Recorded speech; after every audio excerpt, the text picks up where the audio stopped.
This is David Lawler, and what you are about to see and hear is a free-form discussion between myself and Geno Cuddy about recent social and political events in the United States, and the correlation between the dismissal, marginalization, and subsequent banning of certain movies we deem culturally and socially relevant. Before we start, I wanted to share a recent experience I had.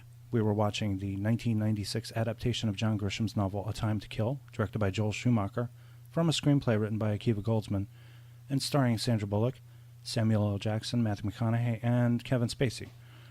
Roughly three-quarters of the way into the film, there is a violent clash between civil rights activists and members of the KKK. I noted similarities between this scene and the demonstration and protests similar in form and function in Charlottesville. And this is when it occurred to me I was watching two performances, both comprised from fictional sources and motivations. This is not to marginalize the death of Heather Theyre.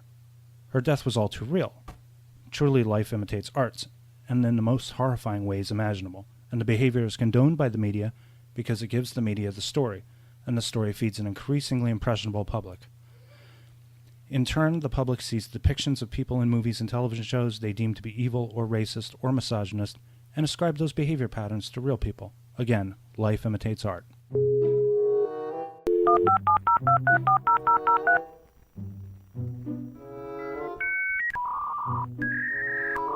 Alrighty there. Hello. How are you? Doing well, sir. How are you? I'm hot. It's insanely hot here. Well, it's probably hot up there, too. Yeah, really steaming. This is how I see it. I see that we're in the middle of bleak and violent truth, where the spur-of-the-moment changes in race-related affiliation or political party, or even how you wear your hair, is now considered a social aggression and a call to action on either side of a continental divide. And this nation is being ripped apart as a result of an accepted form of separatism. It's social separatism, not the kind of separatism we're used to, which is usually we attribute it to religion. In religion, in the modern sense, in Western culture, we practice and condone separatism based on our denominations. And if we're living in a society where religion is not present, say in a younger generation, your generation perhaps, the racism of our homes leaves like an odor through our bedrooms and our living rooms, and it permeates the streets. And media-fueled propaganda has driven our collective conscience mad. I mean, like, insane. The media, this is how I had begun to see the media for years. Mm-hmm. I would say ever since I became a father, actually, maybe about 10 years ago. The media has no use for people other than as consumers. The people who buy the products advertised between their screeds and their rants. They see us as nothing more than wallets with eyes. All of this, everything you see, everything we're looking at on television, in social media, on the computer, it's fabricated and manufactured to keep you glued to your televisions, to your smartphones, to your quote-unquote social media. Let's start from there with Charlottesville. Now, if you accept the premise that all media is manufactured, then you must also realize that the media is part of our entertainment system. This is why Hollywood tends to be involved in social courage or social justice more often than not. And as the capabilities of our computer technology increase, so does this exposure. And now it seems to be everywhere. And this increases in a new society of shame, a movement that started the year I was born, 1972. And this was an insidious form of social engineering that graduated over the years to become a more aggressive form of shaming that encourages manners and silence over substance and noise. That's the beginning of my argument right there. In 1972, there was a television program, and it was on a network channel, CBS, I believe. No, it might have been ABC. It was sponsored by Marlo Thomas and the Ms. Foundation. Ms. is a magazine devoted to women. They started this movement. It was called Free to Be You and Me. And this was when those who were bullied over the years so much became bullies. Well, the self-esteem movement fucked everyone up because we decided everyone needed to feel good about themselves. And the be problem, better than everybody else. The problem is, yes, you should feel good about yourself if you donate a bunch of time at the senior center or if you win, best athlete on your high school football team, then you will feel. But us just going down and telling you feel cool about yourself does not work at all. I don't know. This movement started like in the 80s, which was basically going, we have some students doing real well and some students not doing that well. So the ones that do well have a high self-esteem. Okay, someone get hold of the ones that aren't doing well and tell them they're great. Reverse engineer it, see if it works. Never works. Never fucking works. Wow. And this is what we're living in. This is the society we're living in now. We're unable to, or it's ill-advised, that we ever criticize, that we ever award. We tended to stop criticizing. We tended to stop awarding good behavior or the best in competition, and started handing out trophies to everyone who participated. Because of this younger generation understanding that their lives have already been bought and sold in this massive conglomerate that is sponsored, funded, and powered by the media. And they begin to see that the media is much more powerful than it ever led on before, because it has fueled so much anger and brought to the surface so much paranoia that was already there. Every group now is expressing some form of paranoid schizophrenia. Black people are completely distrustful of white people, vice versa. Islamophobia, the phobias that go along with that, religion, this cult, the two cults that fight each other, nationalism versus globalism, women, and how feminists have become paranoid, and in combination with this shame, we're now living in a crazy dystopic view. Very Orwellian, though a lot of people throw Orwellian around as a word that don't really read Orwell, like a lot of people throw around Kafka and have never read Kafka. And because of that, every thought that you might have is constantly being monitored. The thing that it sort of reminds me of, because I'm a fan of silent films, is the 1927 Fritz Lang film, Metropolis. That whole film was built around the whole Tower of Babel archetype, being that, the world was built by, two groups of people, one being the thinkers, the people who thought up the brilliant ideas, and the hands, the people who carried out those ideas, and how the thinkers didn't care for the hands, and how they wound up starting a revolution. Right. I'm gonna have to look up now. I'm gonna have to look up my review, because I wrote a review of it based on a copy of the movie that you sent me. And yes. Okay, there was a very good point in here, because it was made by socialists. And many people have compared the Joe Fraterson character, played by the wonderful Alfred Abel, to being the present-day Donald Trump. To compare, I really don't see what the comparison is. Trump is a populist just the same as Obama was. He's just a different skin color. He's very similar to Obama, and he's very similar to Bush in that way, in the way that they're able to ladle out the bullshit to the it doesn't matter who they're talking to, of course. But the problem is that we think that because people who disagree with us on certain things are not worth our time, so we're not going to listen to it. There is no debate. It's like what's a group that we really hate in this country? Nazis, apparently, right? We hate Nazis. Nazis have puppies. Nazis have children. Nazis wash dishes. Nazis have dinner. Nazis go to bed. People don't want to believe that. They want to accept it because they want to think that Nazis are monsters. So therefore, Nazis eat puppies. Nazis beat their children. Nazis don't have dinner. Nazis don't go to bed. Whatever it is, it can't be anything that you are. And that is the hardest thing for people to understand, is that a person like Hitler, that a person like Goebbels, they were human beings like us. They bled. If you prick them, they bleed. Just like Shylock would say in The Merchant of Venice. So what you do is to create an enemy. Even Hitler had a girlfriend. Hitler had a girlfriend. Hitler had a dog. He had a dog named Blondie, I remember. What we do is when we have enemies, we make them into monsters. I mean, we invent monsters. What we do is create monsters. But it's like how people, let me bounce off of that. It's like how people, demonize people like Charles Manson, demonize people like Ted Bundy, Eileen Wuornos, all these people who have done very heinous things. They've done heinous things, and they're people we wouldn't want to invite into our homes. Correct. But they're only monsters if we're monsters, because we make our monsters. We are all human. Right. But it's easier to call somebody a monster when you don't quite understand why they do what they do. And it's easier, you know what this is too. It's easier to make somebody out to be a scapegoat in order to distract them from the real issues, too. Right. You know, it's like I think what you were telling me earlier, somebody was telling me earlier, that the only reason why this whole Charlottesville thing has blown up as it has is to distract us from the problems with Russia, to distract us from the problems with North Korea and Afghanistan. Barcelona. Barcelona, correct. And I found my quote that I was saying something. You were talking about Metropolis. Yeah. Basically, Fritz Lang was a Jew, and he converted to Roman Catholicism by his mother. Lang's Judaism was hidden at the time.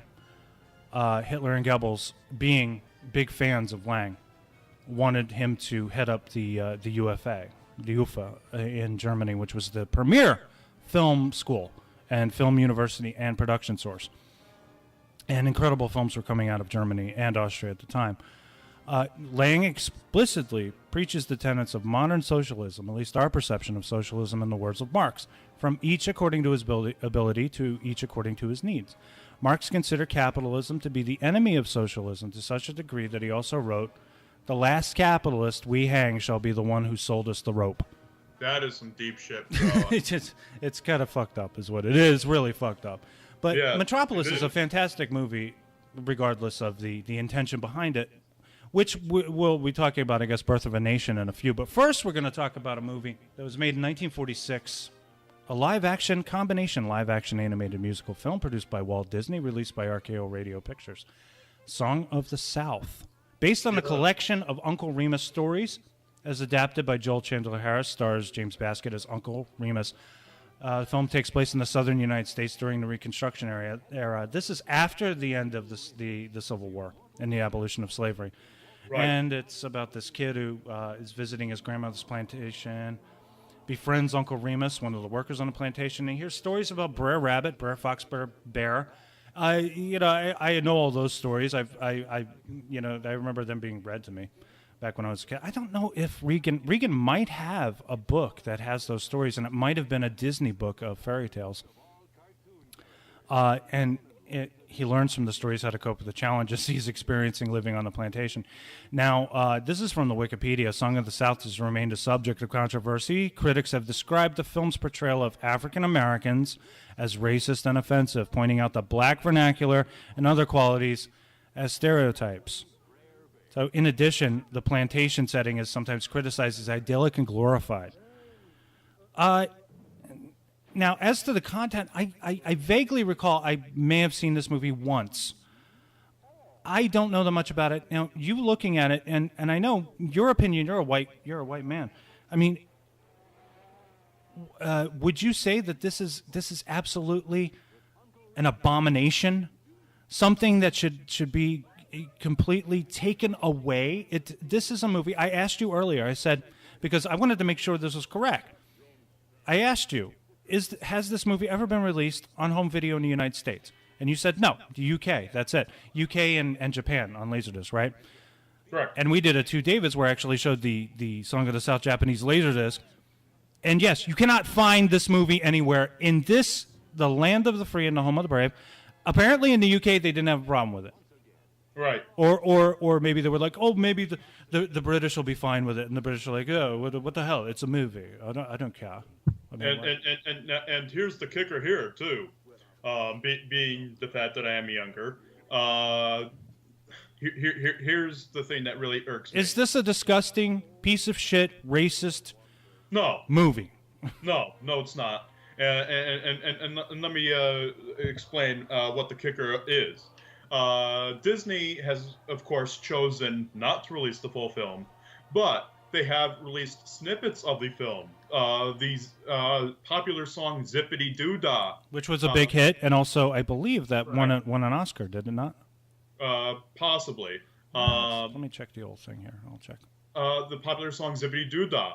That song was, they lifted the sequence in which Uncle Remus, played by the wonderful James Baskett, sings to the animated creatures within the film. They took that sequence and they put it in their sing-along songs compilations that they did in the 80s and 90s.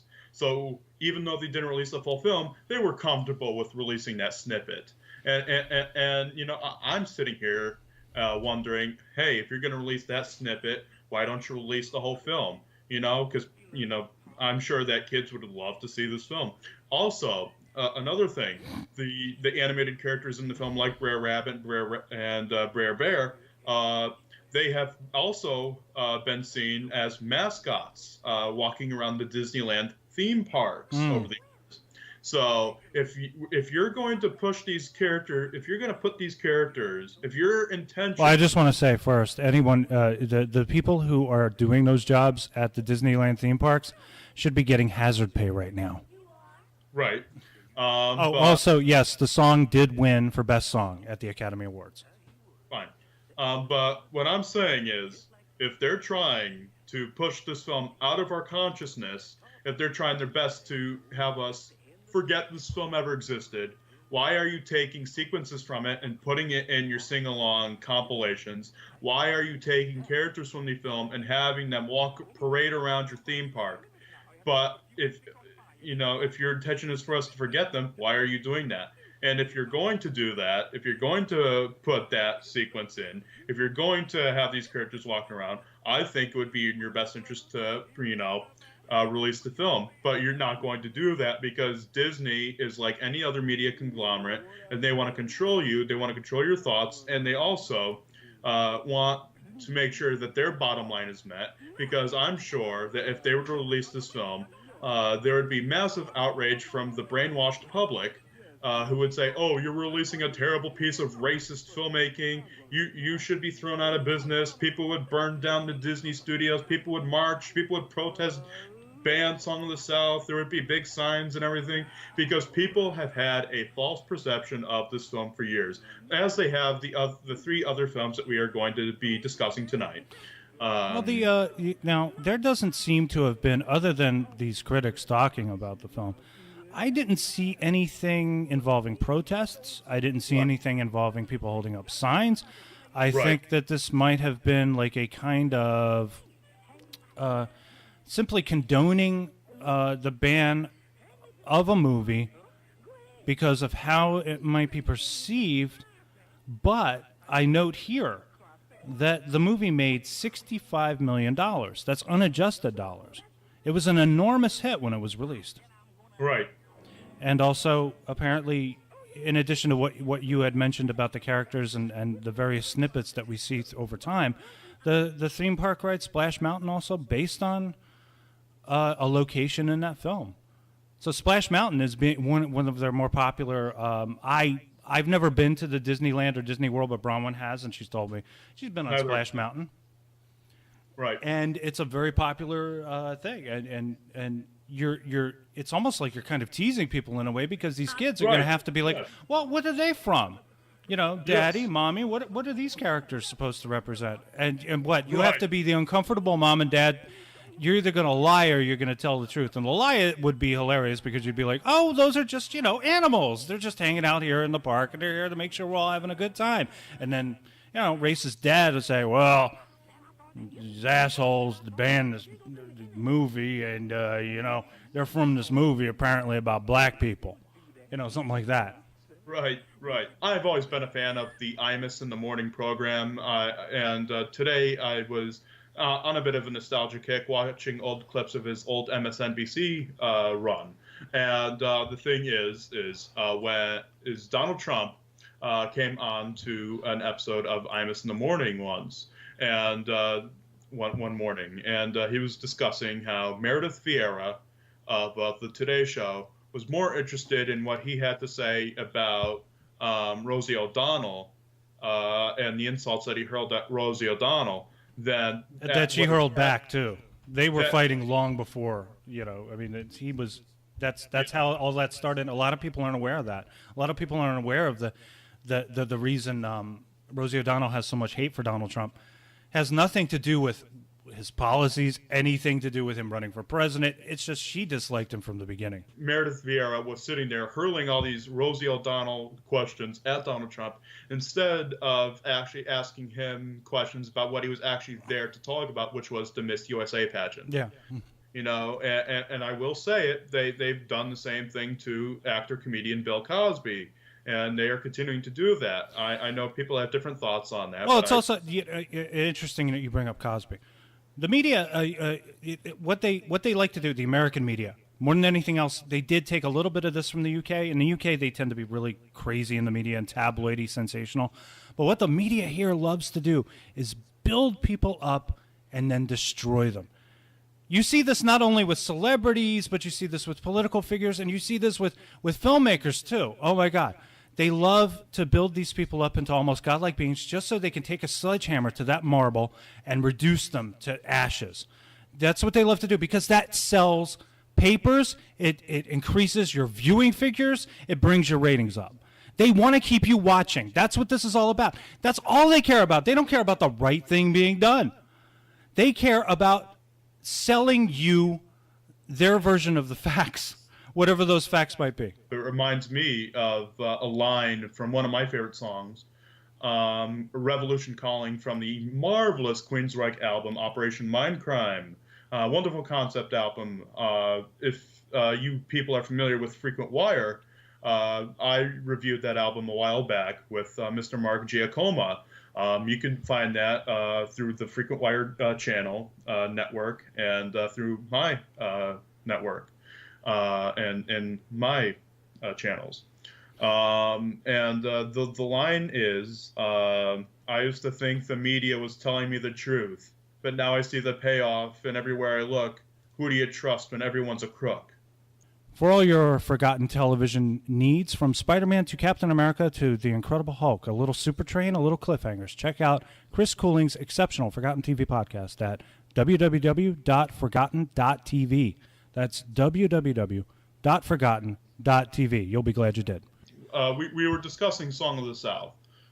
Again, I must say, if Disney is going to, as you stated, tease us with little things here and there, like snippets from the film being released here, or characters walking around the theme park there, or an entire attraction at that very theme park being built around a location in the film, if you're going to present us with all of that, why don't you release the film? I have to ask, Disney, you present yourself as this big, brave conglomerate willing to go out there and buy up every little thing you can and destroy every little thing you can, but the fact that you're not brave enough to release a film that has been so, on two sides of the coin, reviled and revered. Well, I do have a theory, Geno, about that. I have a theory. I think certain films have a certain value to them that they may be purposefully kept out of public view for a long time so that, say, the next great big format for viewing movies at home comes out. Never mind 4K. Let's go 20 years into the future, and we now have 10K. And Disney wants to make an enormous name for themselves with that particular format, should it come out. Or any other kind of format. Say streaming has gotten really great in the next 20 years or something like that. Or we have like optical chips in our head, or whatever else we're going to be doing in 20 years or 30 years or 40 years. You to get people to flock to that new format, you say, never before seen in the United States of America on home video. Song of the South in 10K optical chip. You're going to sell billions, and you're going to make a lot of money off of this because this is a movie that's been purposely kept from view. It's kind of like how Lucas kept the original cuts of Star Wars away from anybody after he got his hands on them. And then he released them in a really shitty format, shitty way. But Disney will release it, will wind up releasing it in an enormous form. It's about making money ultimately. That's what it comes down to. It's not really, I don't think that any of these entertainment conglomerates do anything for any particular reason that involves morality or a point of pride or to make a stand. Especially since Song of the South, it seems like such a benign thing. I mean, it just seems like, what's wrong with having fun watching a movie? So and if you do like certain things, I know Disney has withheld certain titles over the years, right? I remember you talking to me about a title that was withheld, and also their approach. They have a very draconian approach that you have been a recipient of. You've had to deal with that. You've had to deal. You try to put a little bit of a clip of like the black hole up on YouTube, and right away they clamp down on you with their lawyers, or any other kind of. I've seen me and David Anderson have talked about a few. That clip that I put up was actually a fair use review of the film. Yeah. You can continue your point, sir. Me and David Anderson have talked about a number of titles that disappear and they won't let them be seen or something like that for some reason. When you feel a fever pitch, maybe you send out postcards to consumers or something. How would you feel if a movie was really? They'd be like, "Oh, do it now!" And then and then it becomes explosive. It's possible. It's possible that we might see a release of Song of the South in 20 or 30 years. Let's let this shit die down. Maybe it's right now. I don't know. People are really fucking angry about everything. Everything, Right. But I can guarantee you, even if and when they do eventually release the film, regardless, there will be massive protests. From I feel so sorry. If people are going to actually be so angry as to protest the release of a movie, like say Last Temptation of Christ or something like that, I would feel so sorry for those people because they're taking all of this way too seriously. These are just movies. They're just movies. They're there to entertain us. They're there to inspire us. The best movie will make you think about something. Think about it. This is why history is important. All right, so I want to have a short little interval here to discuss with you the Norman Lear Foundation. All right. Now, the thing about Norman Lear is, maybe by the younger generation, present company excluded, a lot of people aren't going to know about Norman Lear. Norman Lear was a very strong, defining, powerful presence in television in the late 60s up to the mid-80s. Producing and developing and creating shows, a lot of them based on other things. Like we were talking about All in the Family. All in the Family is a very important part of this discussion, as is the show on which it was based, Till Death Do Us Part, about a curmudgeon-y man who is very set in his ways, who is on a political divide and constantly having culture or political clashes with the younger people in the house. Something like along those lines. Archie Bunker. Now, the gentleman in Till Death Do Us Part, what was his name? The father? The gentleman in Till Death Us Do Part was Alf Garnett, played by the wonderful Warren Mitchell. Alf Garnett. And he had a son-in-law, and he constantly referred to him as Randy Scouse Git, which I guess is a very terrible insult in the UK. Archie Bunker, He also referred to him as Shirley Temple a lot. Shirley Temple. Yes. We know where he's going with that one. And in All in the Family, he would refer to Rob Reiner's character as Meathead.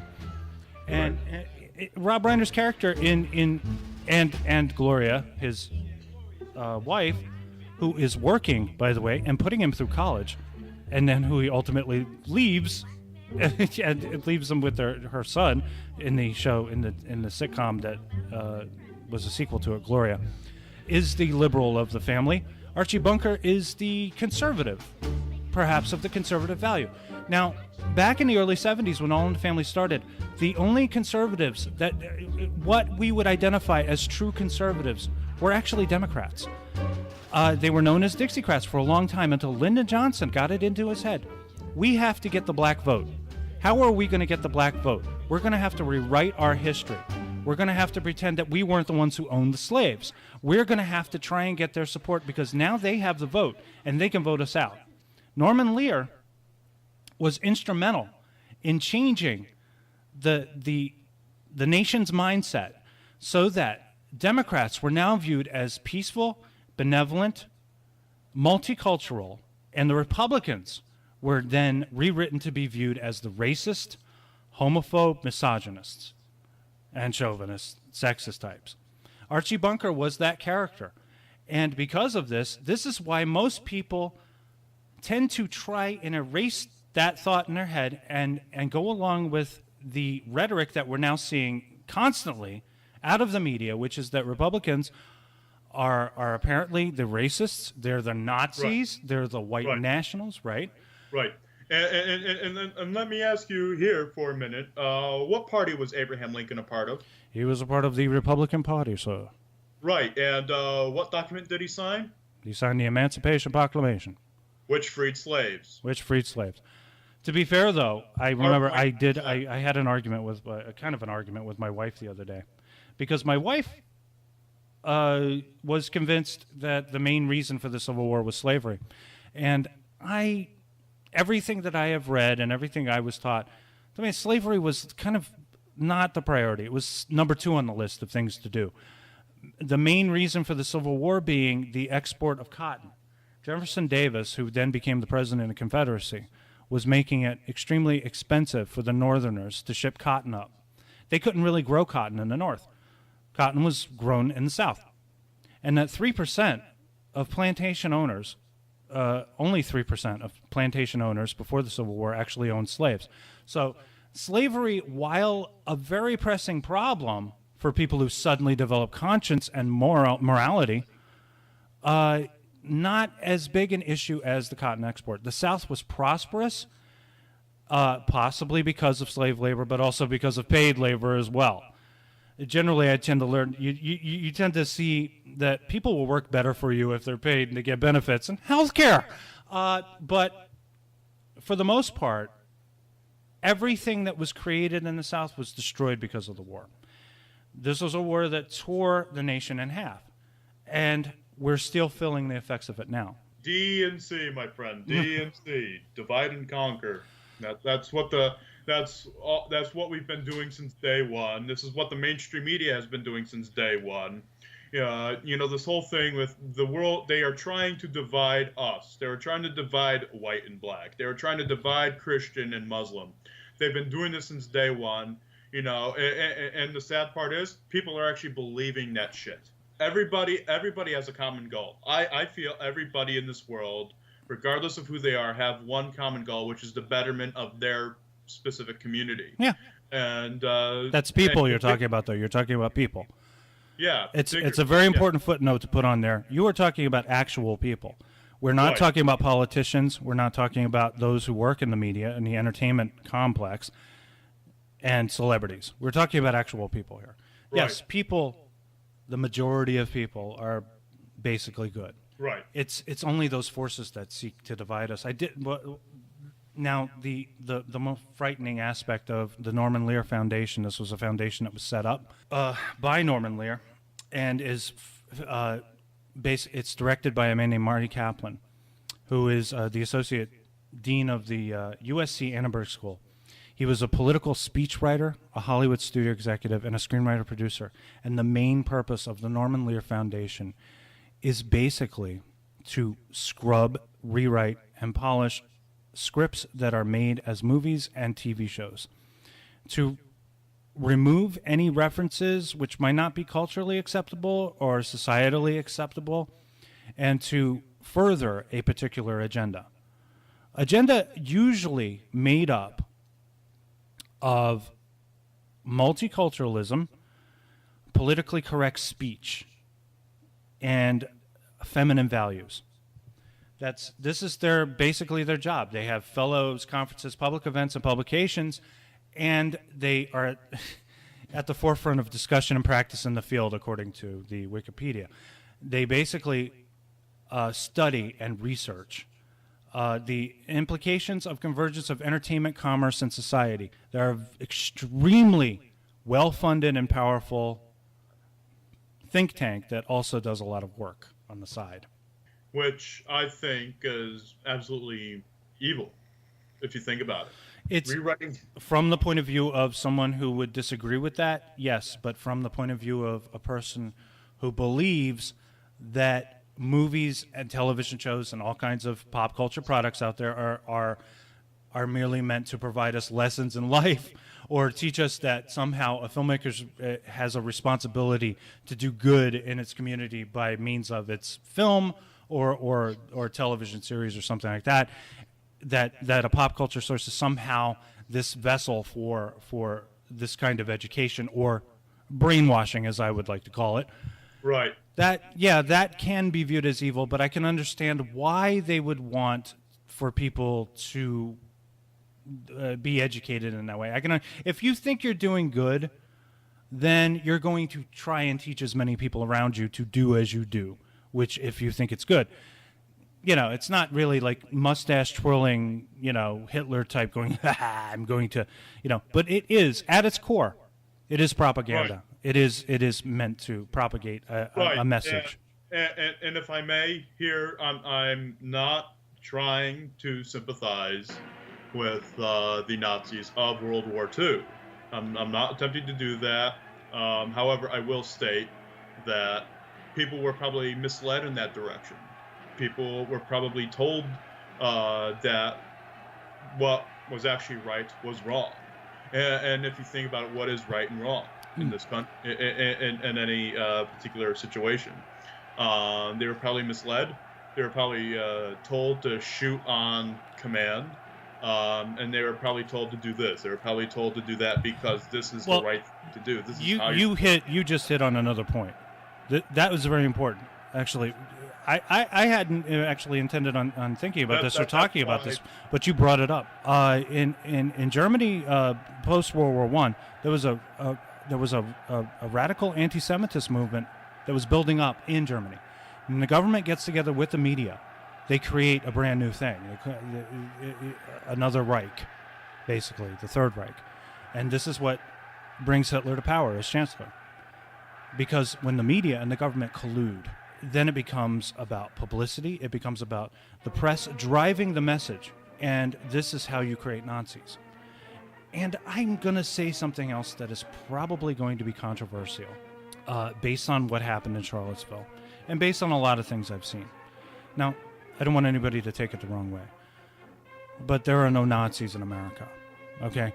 The Nazi Party does not exist in America, in the United States of America. What these are Americans.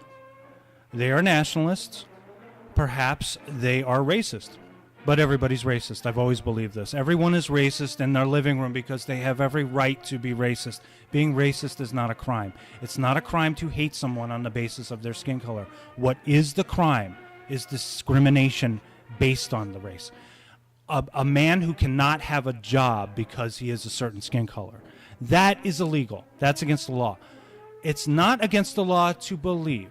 Even Hillary Clinton said this. We cannot lock up a human heart. A human heart is full of many things. It can be capable of beauty, joy, wonderment, truth, sentiment. It can also be filled with hate, greed, suspicion, doubt. Being racist is not a crime. This is something people need to understand. There's nothing you can do to change someone's feeling.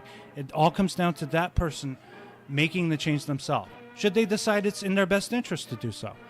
If you're an old man and you grew up hating black people and you're 70, 80 years old, go ahead and be racist in your living room.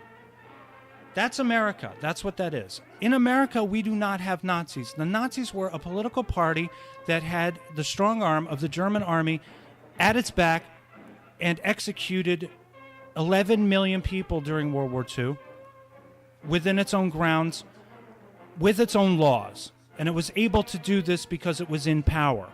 These people that were in Charlottesville, they did not strike me as... number one, I didn't believe half the things I saw that were coming out of Charlottesville. A lot of it seemed produced. A lot of it seemed manufactured. And I see an interview that Vice conducted with a man named Christopher Cantwell. I do not believe this man is a white supremacist. I believe he's an actor. I believe a lot of these people were actors. It seemed produced. There are certain tells to it. The fact that it was so heavily promoted. Are you really going to heavily promote a white nationalist movement in the middle of Charlottesville, which is very progressive? Are you going to promote that? No, you're only going to promote it because you want Antifa to show up. Antifa, which is funded by the Democratic National Committee, goes out there and starts fights, gets into skirmishes, and then some crazy person gets into a car and runs a woman down. That, I believe, was real. I don't believe half the things, more than half the things I saw coming out of Charlottesville, because I've known skinheads. I've known white supremacist types. I've known a lot of people in my day, and they don't really behave like that. They don't say the things that these people were saying. They don't talk about how there are warrants out for their arrest. They call the police to find out if warrants are out for their arrest, and the police tell them they don't know. I don't believe that really happened. I believe that most of the information coming out of Charlottesville were lies. And I think they were there to once again somehow make this connect with Donald Trump. Because they knew Donald Trump whatever he would say would not be the right thing to say. Right. So we have this here as a distraction. Meanwhile, a terrorist attack is going on in Barcelona. We're not hearing about it. Why? That's what I want to know. We're doing this to make people angry. We want people to kill each other. We want there to be war between people because it makes good news. It's good for the media. Right, and you know what that makes me think of? It makes me think of a clip from the brilliant film Network. There's a scene in that film where there's this journalist who obviously has been running on sweating all day, and he's sitting at the desk and he's telling people, please at least leave us alone. Please let us be in the living room. Please let us have our toaster and our TV and our steel-belted radios and just leave us alone. Well, I'm not going to leave you alone. I want you to get mad. I'm not telling you to protest. I'm not telling you to write to your congressman because I wouldn't know what to tell you to write. I don't know what to do about the pollution and the Russians and the crime in the street. All I know is that first, you got to get mad. You got to say, I'm a human being. God damn it. My life has value. I want you to get up now. Yes, the famous speech. Okay, I want to bring up on Monday morning. Right. This Monday morning. A few hours before the solar eclipse, men in the night worked quickly to remove 4 statues from the campus at the University of Texas at Austin. Out of sight, out of mind. Removing them. These statues were, I believe, let me just make sure I have my facts here. Yes, Confederate statues. And they did this in anticipation of what? That somehow, in progressive Austin is a liberal city. It's loaded with liberals to the gills. That the people would protest at some point. There was a movie. I don't know if you remember this. I did mention it to you earlier. It's called Wag the Dog. Have you ever seen it? No, I have not. Starring Dustin Hoffman and Robert De Niro. It's from 1997. I believe it was directed by Barry Levinson. Now I'll just give you a very quick capsule of it. It's a brilliant movie. Ooh, it's so clever and deceptive, and it's so weird because De Niro is one of these guys who wanted to punch Donald Trump right in the nose. Basically, what happens is the president of the United States is caught in a compromising position with a underage girl. Robert De Niro plays a man who works for the president. He's what you call a spin doctor. His job is to somehow deflect away from this whole thing with the underage girl to create a distraction.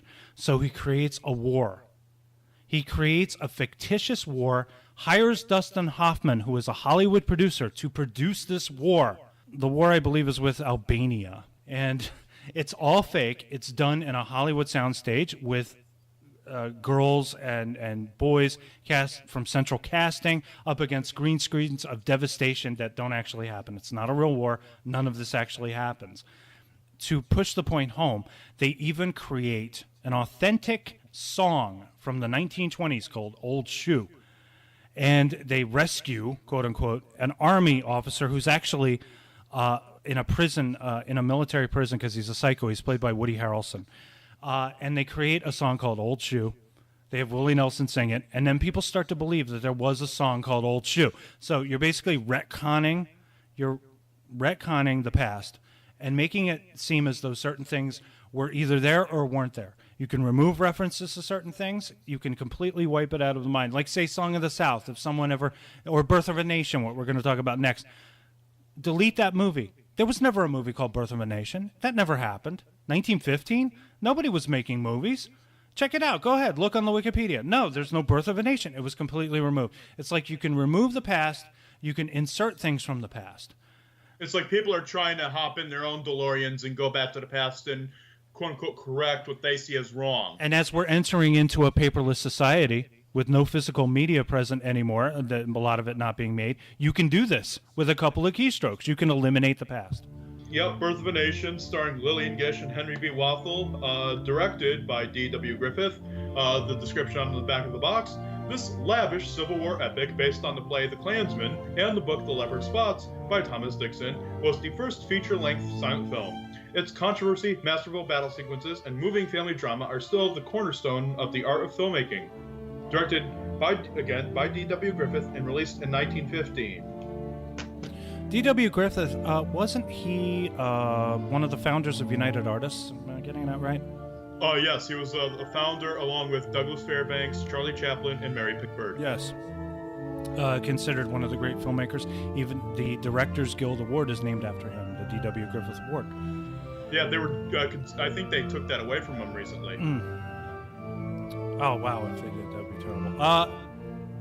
The film was an enormous commercial success. It was made on a budget of less than $100,000, and is alleged to have made between $50 and $100 million, which would make it an enormous box office hit. It was highly controversial for its portrayal of black men, many played by white actors in blackface. Black men are depicted as unintelligent and sexually aggressive towards white women. And now I have to put a picture of Cleavon Little from Blazing Saddles in this, where he says, "Hey, where are all the white women at?" And the portrayal of the Ku Klux Klan, whose original founding is dramatized as a heroic force. There were widespread African-American protests against the Birth of a Nation. This I could see actually you protesting. This isn't a Disney movie. And like I said before, perhaps because there were no protests or any that I'm aware of regarding Song of the South, it's probably because it was a Disney cartoon. Whereas this is kind of, I guess, a serious movie. Now, this is the one thing that frightens me to read. The NAACP spearheaded an unsuccessful, thankfully, campaign to ban the film. What this means is that for the most part, something that could be considered a political action committee or a group funded as an NGO by the government, a non-governmental organization funded by the government, has the power to try to block or ban a film. It says here, Griffith's indignation at efforts to censor or ban the film motivated him to produce Intolerance, which I did see. Actually, I saw Birth of a Nation too. But I do remember. Both films are beautiful, if I might add, my opinions of the film. They're both very beautiful, well-made films, with perhaps Intolerance being my favorite of the two. I'm one of these film students that doesn't really embrace the classics the way a lot of people do. And I know there's a lot of snobs out there, and you'll probably say something about, I don't care for a lot of classic movies that were made. Citizen Kane is not my favorite movie. I love the classics, man. I mean, I know. You're a big classic. I've seen your stuff. You are totally about that. In fact, I think you even once told me you don't even watch movies after a certain year with any degree of any enthusiasm. Right. I will say, I'll give you this. Sunrise by F.W. Murnau. Great. Yes. That's a fantastic film. I love that movie. Yes. That man is my favorite filmmaker of all time. Sunrise is a beautiful movie. Birth of also Napoleon, which I had only seen in chunks. I believe 1922. I remember Coppola tried to put it together, but he only got it like 75% of the movie because apparently it was scattered all over the place. But Birth of a Nation is one of these movies. It's something that needs to be seen. It's important. This is another case where a movie needs to be around because how it's depicted, it's unusual because from a silent movie standpoint where they weren't they weren't able to effectively convey drama with the narrative structure of a silent film. To me, a silent film is there's just smacking images across your face very fast, and you're just checking out these images, you're looking at them, you're absorbing them for what they are. But what we do in our living rooms is we just sort of watch the photograph of the reality. We don't really look at the reality. So how are people so easily able to interpret what the motivation behind Birth of a Nation was? Well, the thing is what you're saying about silent films. Yes, to a certain extent, they are just images and text cards. A lot of them do have subtle undertones. There's a favorite film of mine, Nosferatu, for instance, that upon face value could just seem like just a silly little Dracula film. It's a monster movie. It's a vampire movie, but it does tell its story because of that visual quality with a vampire story. Well, let me tell you this. It's actually a much more deeper film than that. If you would allow me to explain for a couple of minutes here, go on a little bit of a tirade. Nosferatu, yes, vampire film, unauthorized adaptation of Bram Stoker's Dracula. However, a friend of mine and a great film scholar by the name of David Callett states in his audio commentary for the film, which can be found on the Masters of Cinema Eureka Blu-ray of the film, which unfortunately you would have to have a UK player in order to play that. However, Mr. Callett has stated that Nosferatu sort of tells sort of a forgotten story. Nosferatu is really a vampire movie about the flu, because after World War I, there was a lot of us men were slaughtered in combat. A lot of men, young men, were slaughtered in combat coming up from the war, and another friend of mine, David J. Scull, states in one of his books that because of medical advances at the time, they unleashed back into society a whole array of the Walking Dead. The only reason why these soldiers were alive and well is due to the work of quote unquote mad scientists. So after you had the war, which killed nearly thousands upon millions of young men, there's another piece to the puzzle, and Nosferatu explains this. There was a flu that happened, and this flu killed more people than the war, and it killed more people than the Black Death. But this flu was strange. It was very weird. This flu went after not the old, not the weak. It went after young women, and especially pregnant women. And so what would happen is people who would get these symptoms would die within minutes of getting these symptoms, and the lucky ones got to live for a few extra days after that. And the women who survived childbirth lost their babies. And what happened was there was so many bodies that they had to be steam shoveled into graves. And so imagine having an event that killed almost a whole generation of young men to have an event that killed a whole generation of young women. That's what drew up all these horror stories. And Nosferatu helps explain that. And that's why in the film you see dozens of caskets being carried, because because Nosferatu really is a representation of that plague, of that flu. So Max Schreck there, his vampire is more a visual metaphor for disease. Correct. And that's what the rats are there for. And it's very interesting to note. It's very, very interesting to note that the word Nosferatu, people have derived it from the Greek term Nosophoros, which means plague carrier. So there you go there. I did want to talk for a minute about organized protest. Go ahead. Now, as Americans, we have the right to organize protest. Right. But the government has the right to not listen. And in point of fact, the government does not listen.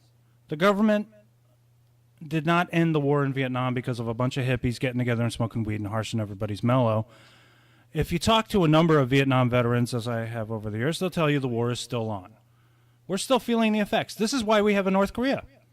When it comes down to it, we were at war with Korea. Korea was so divided it split between South and North Korea. Then the war shifted to Cambodia, and then finally to Vietnam. And when the government gets involved in protests is usually when something bad happens. Kent State, May 4th, 1970, at approximately 12:24. 4 students. That's what happens when the government gets involved in protests. This is why history matters. This is why we have to remember it.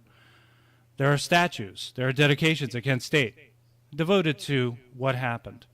And this is what happens when people question their government. This is what happens when they protest against their government. They die. The government's the one with the guns. There was no government presence in Charlottesville. The police were told to stand down by their mayor. And the reason they were told to stand down, I believe, is to create an incident. to create an incident that the press could cover. What do you think about that? No. I totally agree with that. I mean, the media loves the media, specifically the media and the government. I will add, they do love to. Wouldn't creating a scandal just be fantastic? That's the whole thing. National Enquirer. I bet it's a government-run organization. Yes. Such as all of the media companies are, like People Magazine, Life and Style, and all these magazines that are just pushed in our face every day. Like you go to, me and you were discussing Stop and Shop earlier. Stop and Shop being a grocery chain up here in the Northeast. You go to Stop and Shop. You go to there, you buy your cheese, you buy your loaf of bread, you buy your wine, you buy your ice cream, and then when you're going to the checkout line, all you see is, what did Gwyneth Paltrow say to Liam Hemsworth? Oh my God, look at this! Right over there by the cash register, as you're dumping your items, your food on the conveyor belt as it's going up. Right. There's a bunch of National Enquirers right there. Right. And a bunch of also women's magazines. Lots of women's magazines. Right. I have to say it. This country, has over the years been catering more and more to women, and that's why, the thing is on my personal Facebook page, I post stories pertaining to men.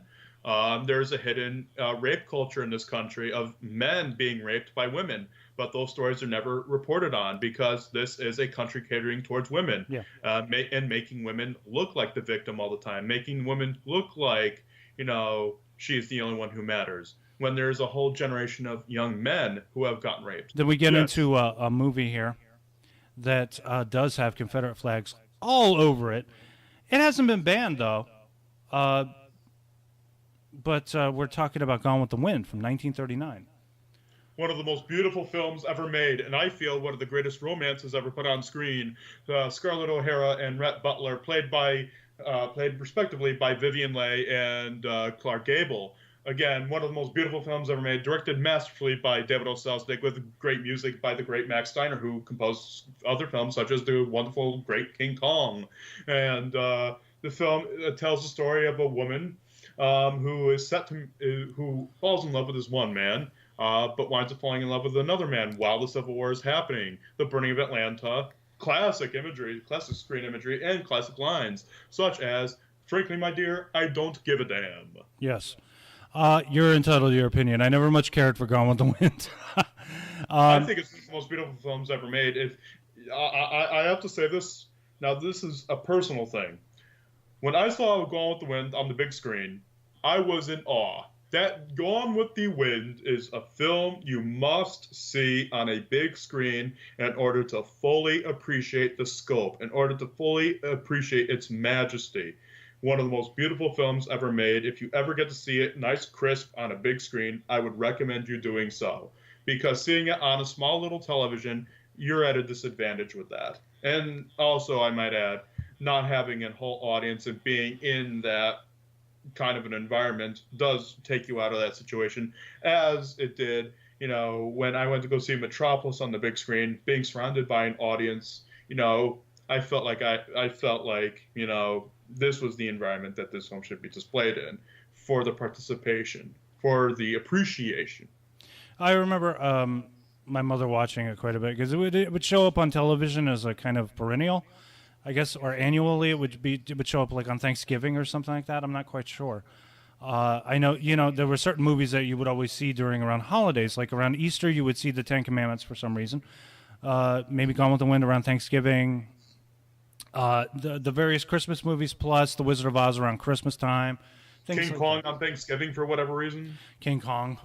Now it's not my style. I think it's overwrought.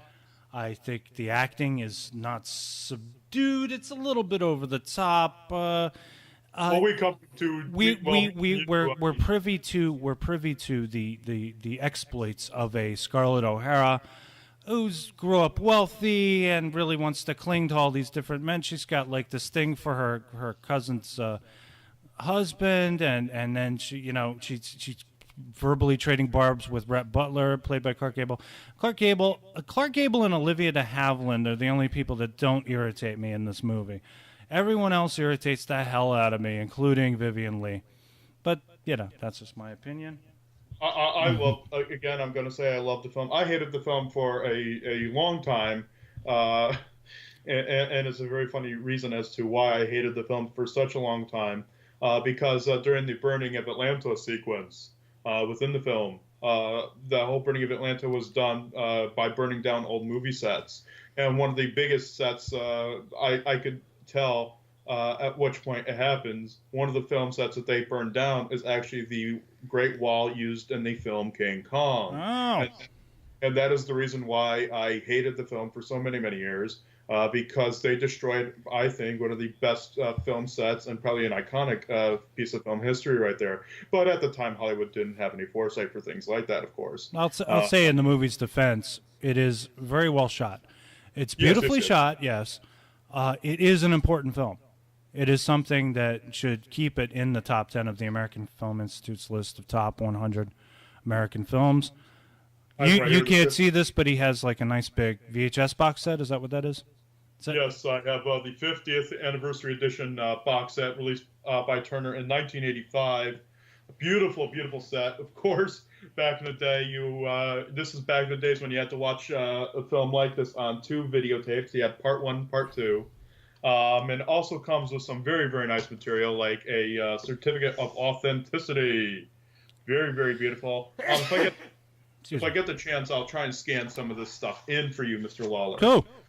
There is a bit of a rumor or a theory that Ted Turner purchased MGM so that he could own Gone with the Wind, that he would be able to control it. He seemed to be interested only in MGM's library when he made his purchase in 1985, and it was speculated at the time that he bought everything just so he could own Gone with the Wind.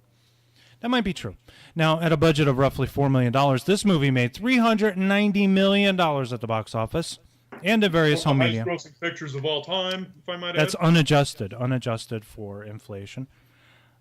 Is this movie in danger of possibly being? You think because of the fall? Because so far, I'm not saying it's available in every. It's Gone with the Wind is one of the few movies that's been released on every format. It was released on VHS, Beta. I believe it was even released in V2000 in Europe. It was released as CED. It was released on Laserdisc. It was released on DVD and Blu-ray. Well, let me say that that conversation has begun to start with over the past few years with, of course, the events that happened in Charlottesville and the events of the past couple of years, yes. The protests and the Confederate flag imagery and what have you.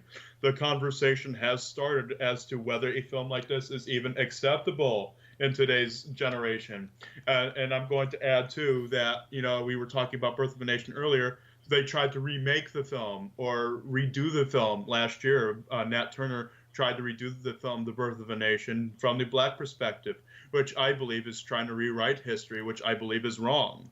And so that's why his film wound up failing at the box office. When you try to rewrite history, you're going to fail. I'm sorry to say. That film sucked. But I will say, Gone with the Wind, the conversation has started. To ban the film, which I believe is wrong. Again, one of the most beautiful films I've ever seen, it's a movie that should absolutely not be banned, not be shunted aside, not be marginalized. As are all these movies. I'm not a particular fan of most of these movies, but that doesn't mean just because I don't like something or I'm not a big fan of it doesn't mean it should be like buried away. If you want to watch Captain America, that's great. Go ahead and watch it. I hope you enjoy it.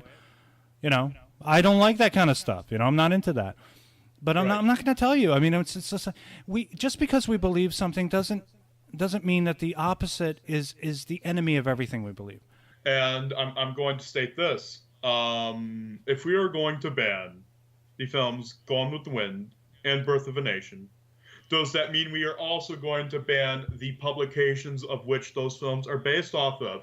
Are we going to ban the play The Klansman by And are we also going to ban the book The Leopard Spots by Thomas Dixon? Are we going to ban the book Gone with the Wind by Margaret Mitchell? Because if we are going to start banning literature, that is on par with what Hitler did back in Nazi Germany. He banned the books, he burned books. So if we are going to start banning these films, we are just as bad as Adolf Hitler was when he was burning books. If we are going to start tearing down these monuments, we are just as bad as what Hitler did back in those days. We are Hitlers by doing these things. We are Hitlers by pulling down these statues, by getting rid of these imageries. We may think we are trying to prevent a Hitler from being born. We may think we are trying to remove Nazism, but by the acts that many Americans right now are doing and condoning, we are actually carrying out Nazi-like behavior by doing that. I agree completely. This is exactly what Nazism is about. Right. I want to say this.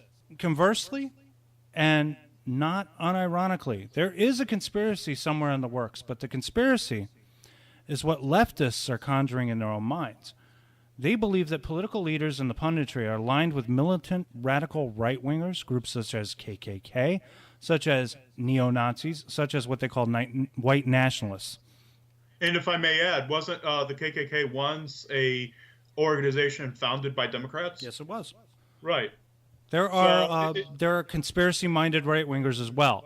We're not completely, both parties are not completely innocent. Right. I just find it interesting that the party that freed the slaves is the one that's hated now, and the one that founded one of the biggest racist organizations in the world is loved now. I just found that quite ironic. There's even one more ironic thing in here. Go ahead. Well, now, the right-wingers believe that the liberal left are controlling the media, controlling Hollywood, controlling women in the intellectual sense, controlling the healthcare and abortion debates, as well as racial tensions. Which I believe. You believe that? Okay. I don't know what. I only collect the information.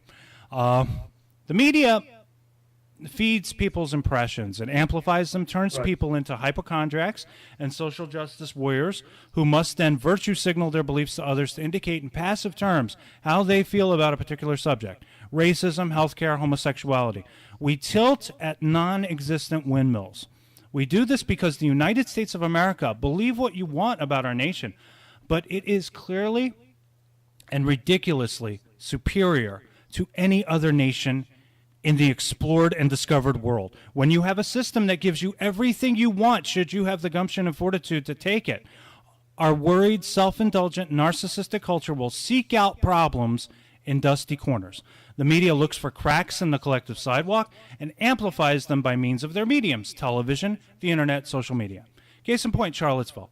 Because of Charlottesville, the public at large is convinced that there are neo-Nazis everywhere. They also became convinced that our president, as much as we love or hate him, is a Nazi. Why? I have a question now. Would Charlottesville have occurred if Hillary Clinton were president? What do you think?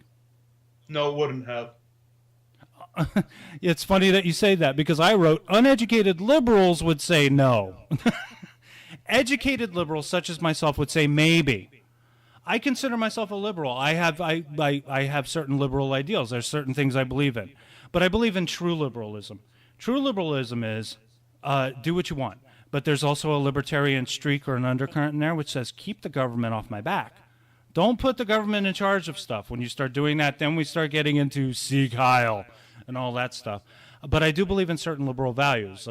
Legalizing drugs, for example. I'm pro-choice. I believe that when people should, not just women. Abortion is not just a feminized issue. I do not look at abortion as a feminine issue. I look at it as an issue for our family. I believe that men should have a say. I believe a lot of men are going to find themselves pro-choice in the argument. A lot of women are going to find themselves pro-life. That's how people are. We're just that way. So I believe in those kinds of things, but I also believe in limited government. I also believe that young people. I'm not saying you, Geno, because I know what your thoughts are on this, but people your age, people in your generation, don't get so hung up on politicians. There's no politician that ever did you any lick of good ever. I don't care who they are. It used to be that when I was your age, I hate to pull rank on you, but when I was your age, how old are you, Geno? 22. When I was 22, I didn't give a rat's ass about politicians. I knew they were all liars. Bill Clinton was president, I think. I'm not sure. I believe Bill Clinton was president or had just been elected president around the time I was 22. They're all liars. They're cheats and they're scoundrels. And when they're not kissing babies, they're stealing their lollipops. That's from The Hunt for Red October. It's a great line. I love that. I fucking love that. I'm going to put that on my fucking Facebook page, dude. It's a great line. I think Richard Jordan says it to Alec Baldwin. He says, I'm a politician. So that means, by definition, I'm a liar and a cheat. And when I'm not kissing babies, I'm stealing their lollipops. That's some great fucking screenwriting there, bro. Yeah. Nice. It's a great line. So that's how I felt about politicians back then. You know, when I was born, I believe Nixon was president. You know, I grew up in the age of Oliver Stone's JFK. Don't trust the government. Whatever happens. I mean, they're not out looking for you. They're not looking to take care of you. They're not looking to be your friend. They want to stay elected. That's the point of being a politician, is to remain elected. And the only way they can remain elected is if they've somehow convinced our society through its media that we need them. That's what happens. So don't trust anybody, really. And I want to bring up Hillary for a second here, and this is the mind blower. One of her mentors was a man named Robert Byrd. Now, if you need to look him up, Robert Byrd. Okay, I'm going to look it up right here. I'm going to just give you guys the definition of what Robert Byrd was. Now, Robert Carlyle Byrd died in June 28, 2010, was a United States Senator from West Virginia. He was a member of the Ku Klux Klan. And didn't they endorse her, for president? Yes. During her run? Yes. See, there you go. There you fucking go, America. Oh, Hillary wouldn't have been such a bad choice. Oh, really? When you have a KKK member endorsing her for president? When did you ever hear of any KKK member endorsing Donald Trump for president? Yes. And if I may add, David Duke, a former leader of the Ku Klux Klan, wanted to endorse Donald Trump, and Donald was like, I don't need your endorsement. Who's the Nazi now? Exactly. That's my point. And that's what people have to be aware of, because these facts will be removed. Right. They will be erased. By Lear and his henchmen. Yes. All right. This has been a very enlightening conversation, sir. I've enjoyed this thoroughly. Although we, diverted, at some points, and although we may have disagreed on some points, I feel that this has been probably one of the most intelligent conversations I've had in a while. And I want to say thank you for discussing this issue with me. It's been something I myself have wanted to discuss for quite a while, and I want to thank you for the opportunity for bringing our opinions to the public forum. Well, you're welcome. I was glad to be a part of it, and also I want to say this is probably the best conversation on the subject, because everything else out there, people are aligned with one side and aligned with another, and they're going to go on about their points, and they're going to ignore other points. And that's unfortunately what the media has become. The media has become this clearly divisive thing, this straight line down the middle. If you're not with us, you're against us. That's their logic, and that's how they make their money. You're racist and you don't know it. Well, fuck you. That doesn't mean shit to me. You're right. You can say that to anybody about anything at any time. Hey, you won the Stanley Cup. You just don't know it. Hey, you won the fucking Super Bowl. Hey, you won the publishing clearance house. Hot dog. Yeah, you just don't know it. You haven't gotten the money. Fuck you. You can't sell people that. Oh yeah, well you don't get it. You have white privilege and you're not aware. Well, okay. If you're gonna do that, then there are no more rules to this game. You're an arsonist, but you don't know it. You never lit a fire. You never lit a barn on fire. You never lit a forest on fire. You're an arsonist. You don't know it. Go home and live with it. Okay, if those are your rules, then there are no rules. Then we're living in an imaginary world where you get to go, you're racist and you have white privilege, but you've never done anything to anybody and you've never exerted your white privilege in any way, shape, or form. You just don't know it. Okay, well, if we're going to live in that world, that's a nonsensical world. You're not allowed to do that. We need a score. You need to be, if you're going to be a white supremacist and you're going to be a racist, Listen up, kids. you better come over to my a place, noon, Monday, Wednesday, and Friday. Come to the meetings. It's BYO called sheets. Grab a knee, don't sit on your helmets. It's called Chalk Talk. I'm going to break it down. Don't sit on your hoods. No. It's the old Three Musketeers mentality. All for one and one for all. Look, we have to use this as an educational moment. We have to take some of the statutes that were put up more recently, for example, during the civil rights movement, and perhaps move them to museums where they can be used to teach young students about how statues are intended sometimes for bad purposes, to glorify negatives and to hold back positive developments. But the idea of willy-nilly going through and doing what Stalin did, just erasing history and rewriting it to serve current purposes, does pose a danger, and it poses a danger of educational malpractice, of missing opportunities to educate people, and of going too far. Remember that President Roosevelt, Franklin Delano Roosevelt, put 110,000 Japanese Americans into detention centers, that President Lowell of Harvard imposed anti-Jewish quotas, that discrimination against women was rampant. Once you start rewriting history of African Americans in this country, you have to start rewriting history of discrimination against many, many other groups. Look, we're both a nation of immigrants and a nation of discrimination against immigrants. That's an important history for us to remember. And the other important thing is, do not glorify the violent people who are now tearing down the statues. Many of these people, not all of them, many of these people are trying to tear down America. Let's wrap this up. Thank you for listening. And remember to subscribe to our respective channels. I would like to plug my product. Please follow me at facebook.com/official Geno Cuddy. That is GenoCuddy, where you will find news and topics relating to me. I try to post there quite regularly. I am the host of the cable access series Geno in the Evening that currently airs every first Monday of the month at 7 p.m. on the Comcast Channel 15, which serves the areas of Cromwell, Portland, East Hampton, Middlefield, and Middletown, Connecticut. I do upload those episodes later on to YouTube after they have finished their run. And I also live stream the programs on the aforementioned Facebook page. I also would like you to follow me on Twitter.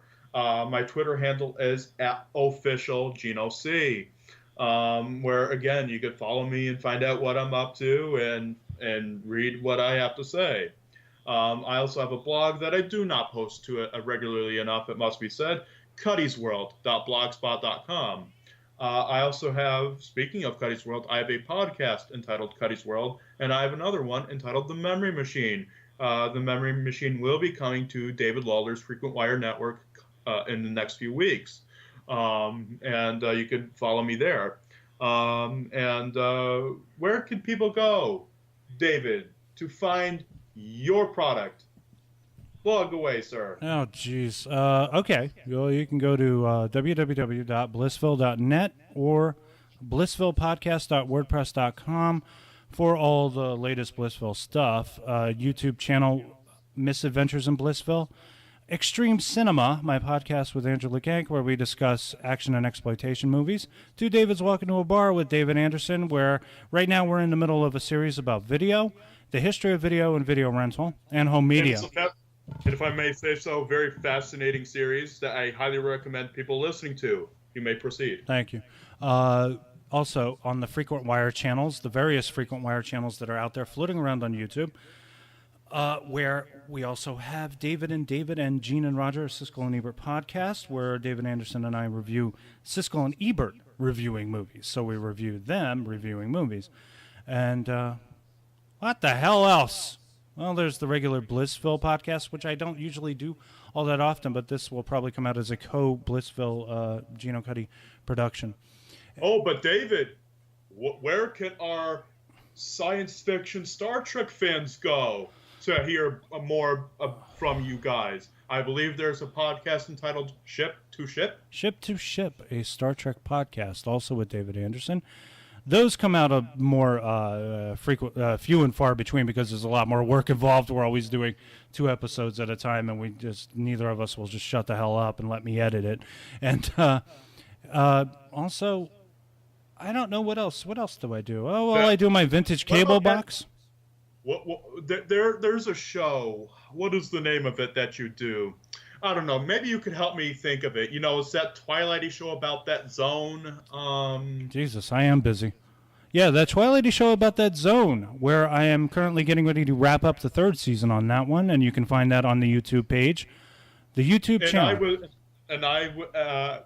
Must be said, I actually joined Mr. Lawler for an episode of that, and it was a pleasure to discuss 2 episodes.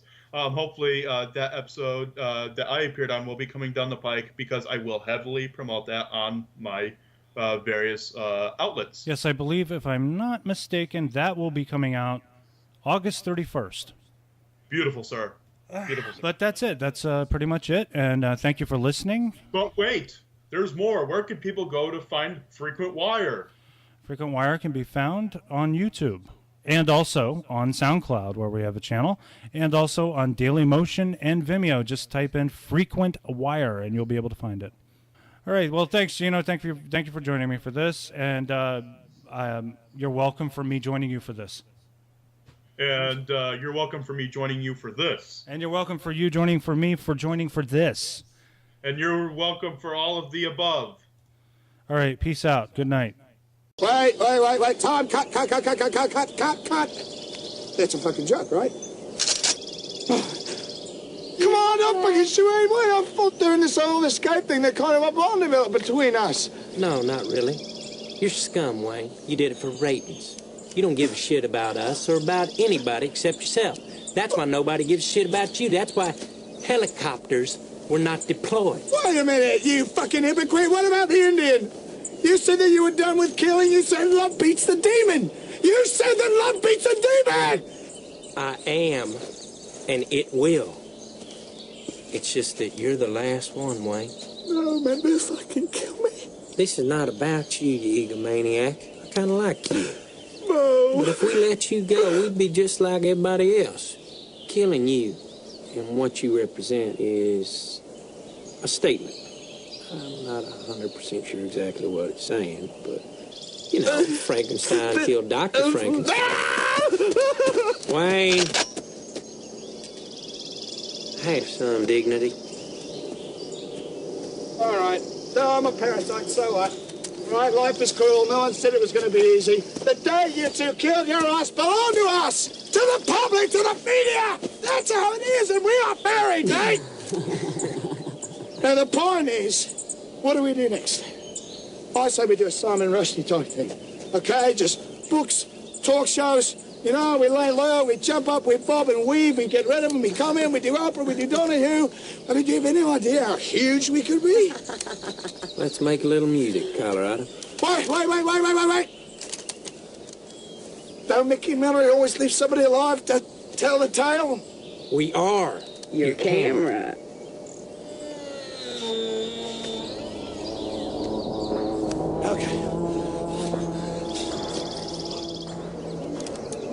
Oh.